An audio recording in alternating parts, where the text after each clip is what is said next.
रेश्मा शिंदेच्या लग्नाची चर्चा सगळीकडेच पसरलेली आहे। भरपूर दिवसापासून रेश्मा तिच्या प्रत्येक इव्हेंटचे फोटो तिच्या सोशल मीडियाद्वारे चाहत्यांपर्यंत पोहोचवत आहे।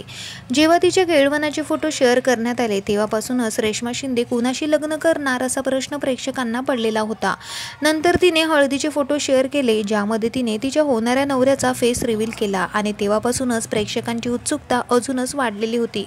नंतर रेश्माने तिच्या मराठी पद्धतीने झालेल्या विवाहाचे फोटो शेअर केले।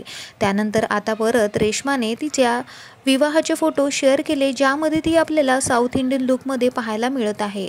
खरं तर रेश्माचा नवरा पवन हा साऊथ इंडियन असल्यामुळे तिने तिचा विवाह साऊथ इंडियन पद्धतीने सुद्धा साजरा केलेला आहे। तर अशा प्रकारे तिने मराठी आणि साऊथ इंडियन दोन्ही पद्धतीने तिचा विवाह सोहळा साजरा केलेला आहे।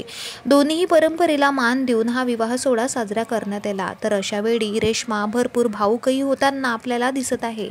ज्यावेळी रेश्मा पवनच्या गळ्यामध्ये हार घालत होती तेव्हा ती भरपूर भावुक झाली आणि तिच्या डोळ्यातून आनंद अश्रू निघाले। शिवाय असं करताना तिने तिच्या नवऱ्याची नजरही काढली आणि हे बघून प्रेक्षकांना तिचे भरपूर कौतुकही करावेसे वाटले।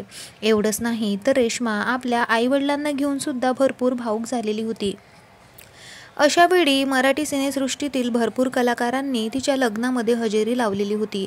अभिज्ञा भावे, आशुतोष गोखले, पूजा बिरारी यांसारख्या प्रसिद्ध कलाकारांनी तिच्या लग्नामध्ये हजेरी लावलेली होती। अभिज्ञा भावेने तर चक्क साडीची भूमिका पार पाडलेली इथे आपल्याला दिसून येत आहे। एवढंच नाही तर रेश्माची एंट्री सुद्धा अतिशय भन्नाट होती।